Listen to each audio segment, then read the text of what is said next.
Hi guys, thanks for coming back and joining me for another video. So Monday, the state funeral. I have to say, no one quite does ceremony and pomp like the UK, do they? It was truly spectacular to watch, although it was obviously a very sombre day. I got hooked. My parents even said they only tuned in for an hour and they ended up watching it for about 5 hours straight. It was just breathtaking. The music, oh, didn't that rip your heart out as well? I've never realised how much I truly love bagpipes until Monday as well. That was just absolutely outstanding. The timing, the precision, the military. I mean, everyone that actually took part should feel incredibly proud of themselves to be part of such a historical event. To have even been a member of the crowd and watching it, just what a day in the history books. As I said, it's one of those things where it's bittersweet. It's incredibly sad because we've lost our queen, but at the same time there was just something so perfect about it. It was beautiful, it was emotional, it was breathtaking, it was just wow. I can't believe the amount of work that all of the military tailors must have put in though to obviously get everyone's uniforms, every detail, everything done. Everyone just looked truly spectacular throughout it. I just can't think of any more words to describe just truly what a wonderful service that it was. And as for the lads that were the pallbearers that carried the Queen's coffin through Westminster, Windsor, and even at the end when the Queen's coffin was lowered, yes, again, a moment where I really lost it, and the lone bagpiper was playing. The lads had then gone down. They're actually the 1st Battalion of the Grenadier Guards, and they had actually gone down underneath where the coffin was being lowered to then carry Queen Elizabeth II to her final resting place, and that is obviously alongside Philip and the rest of her family. So I just think those lads have got nerves of steel and muscles of steel. I mean, I hate to be morbid, but it was a £500 lead-lined coffin, plus all the ceremonial drapes that were over it. There was a lot of hardware in the form of obviously the crown and the sceptre, and just those lads, what an epic part of their lives to have taken part in such a sad somber moment, but a historical moment. I really hope that they're recognised for their exemplary and professional skills of doing that. I mean, it must have been terrifying at the same time as it was them, paying their respects as well to the Queen. So obviously it was an incredibly emotional day. There was some photographs of King Charles that really set me off. I think my emotions were at peak throughout. But you know who set me off first? It was actually Prince Andrew, of all people. This moment, this picture here where he really had to catch himself. Oh, that was it. The floodgates opened for me. And then obviously there was Charles, and there was a moment when Princess Anne was looking over at her brother, and oh God, the whole time I was just like, oh, this is so beautiful to watch. Tissues. Oh, this is so lovely, tissues. But the moment I'm going to share with you, and I hope I don't set any of you off again, but the bit that really got to me, finished me off for the day, was the moments that we saw the Queen's corgis waiting for her, and then the Queen's horse, Katie, who had been draped in her Hermes scarf. Oh dear lordy, I thought the floodgates had opened before. But how wonderful and beautiful an idea to have the Queen's very much beloved animals there so they could say their final goodbyes. But I went from just sobbing to ugly crying. Now, we had a really lovely sight. I say lovely, I mean, they're the great-grandchildren, but we did see Prince George and Princess Charlotte, who were dressed absolutely beautifully by their parents. Princess Charlotte looked absolutely gorgeous with her little black hat. And they attended with their parents. It's quite a big day. It's a very emotional day considering their ages. And they were just so well behaved. Not that I was expecting them to be running riot, but as I said, it's quite an emotional day for them. It's an incredibly long day to be that age. There were moments throughout the day where you saw Catherine reassuring the children, a pat here, a cuddle here, her arm around them. They were very much her cubs and her very much the lioness. And even Sophie, the Countess of Wessex, who was obviously very close with them, you could see that she had her arm around George at several points, offering the youngest children that are there a lot of reassurance. We saw Mike Tyndall as well, putting his arm around James Viscount Severn, who is also very young at 15 years old. It's an incredibly emotional day, but again, it's those moments, those quiet moments that you can see between family members to show how close and loving that they all are to each other.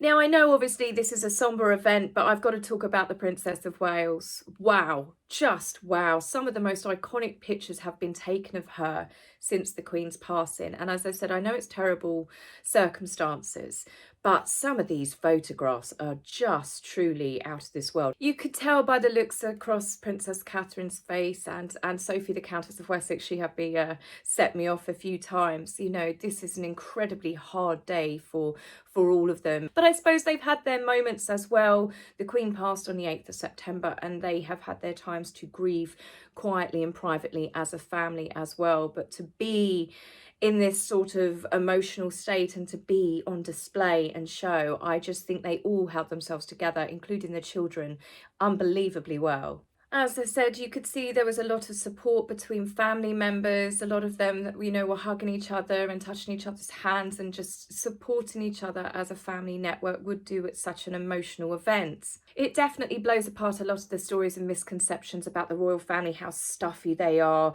that they're cold, that they don't show affection to each other. And it was absolutely quite the opposite with a lot of the things that you saw. Even Andrew was being comforted by Sophie, and Princess Eugenie was hugging Lady Louise as they all walked to the cars. It showed, if anything, that they are close, and if not, in some cases, closer than some other families are, with, I shall say, a few or two exceptions.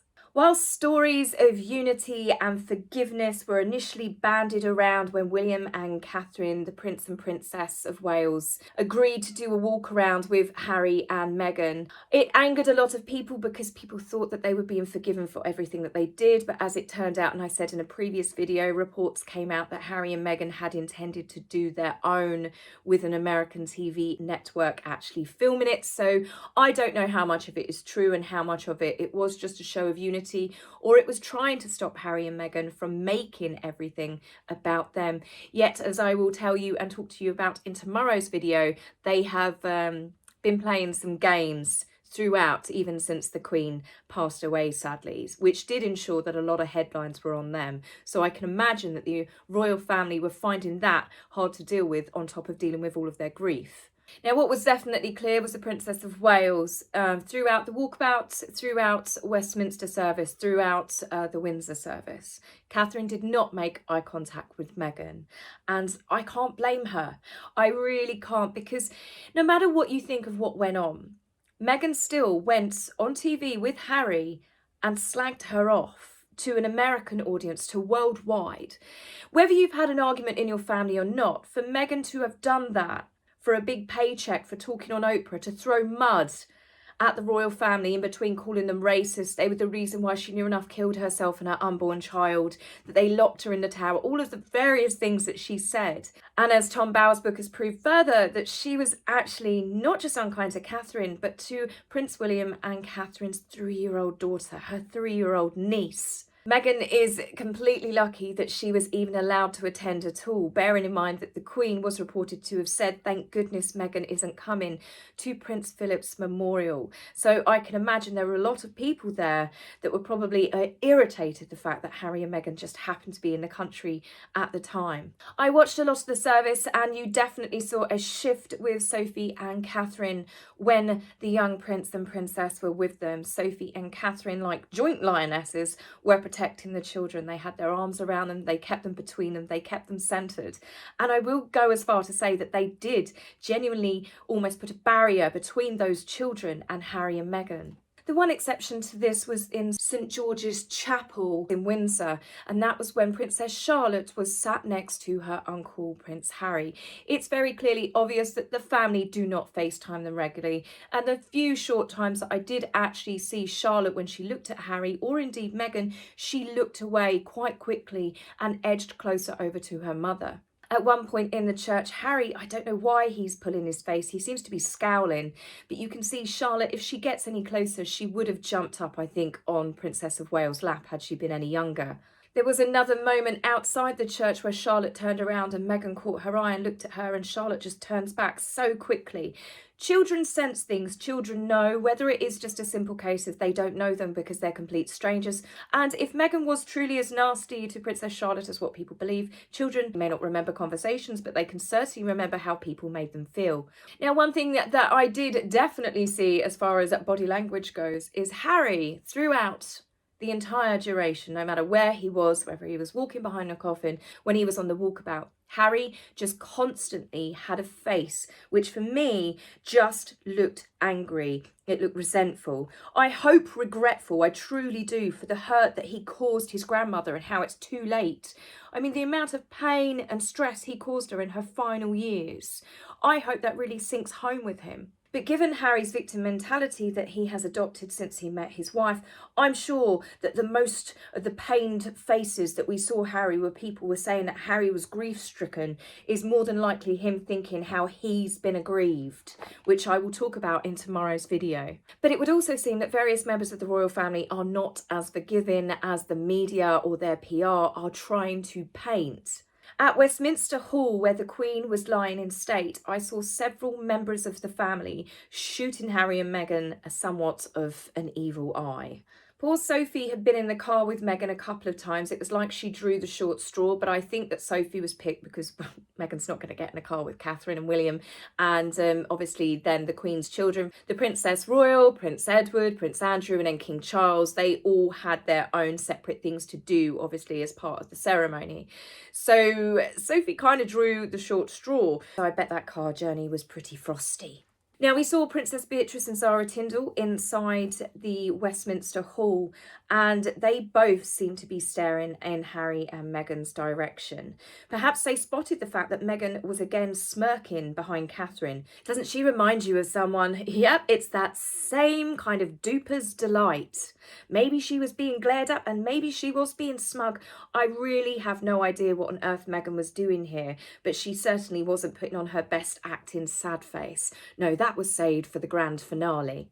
I do think for the grandchildren that was stood that side, though, there was Princess Eugenie, there was Lady Louise, there was obviously Zara Tindall. And the fact is that these granddaughters spent time with their grandparents. They loved their grandmother. They spent time with her.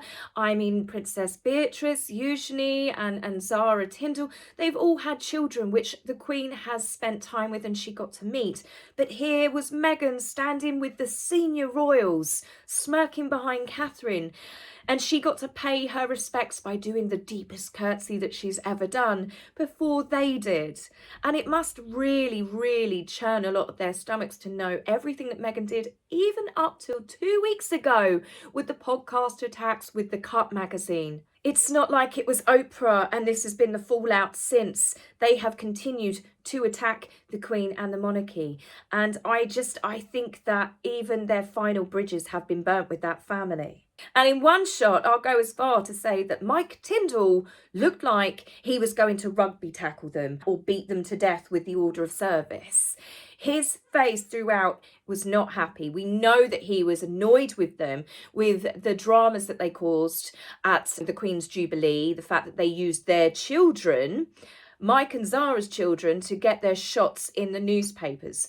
Mike was calling him a bellend back then, so I only dread to think what Mike thinks of them now. So Zara, whilst people said, oh, Zara and Mike were holding hands, it's not just Harry and Meghan, I think that Zara might have been hanging on to his hand to stop it from flying up and smacking someone round the back of the head.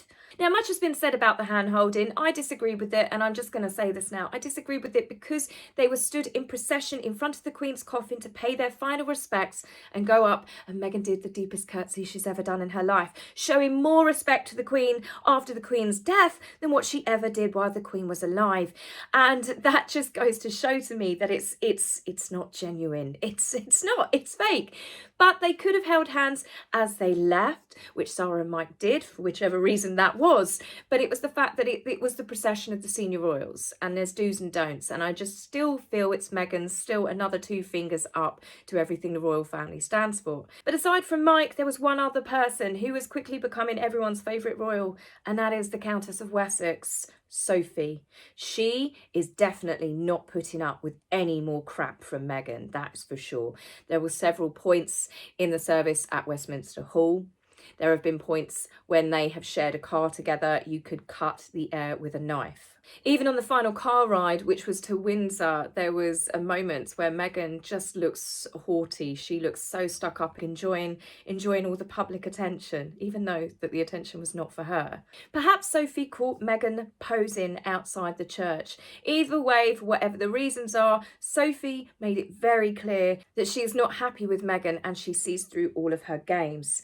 Given the fact Jack, this is Princess Eugenie's husband, who Princess Eugenie and Jack had stayed somewhat friends, hadn't they? We'd seen them visiting them and going out to dinner with them in Montecito. But even as they left the church, look at Jack here. He looks straight through Harry. There is nobody saying goodbye to the couple as they get in the car. Perhaps this is why Meghan and Harry looked the way that they did when they got in that car. Either way, they don't look like that they're particularly talking to each other, or Harry is going to dread that long flight home where he gets to hear how everybody ignored his wife, or how she wasn't made to feel special enough at the Queen's state funeral.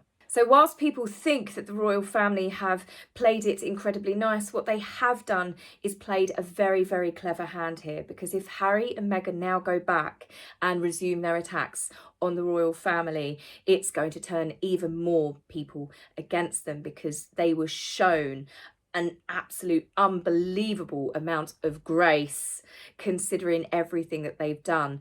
As I said in other videos, you know, they've refused to see the Queen. They've done nothing but hurt the Queen. Harry, the last time I think he saw the Queen, he did an interview with CBS, didn't he, when he was at Invictus Games, talking about how he's the only person that can protect the Queen. Everyone around the Queen she needs to protect him from. Harry and Meghan have done everything to hurt the Queen in her final years, and I think the public and the royal family are never, ever going to forget that.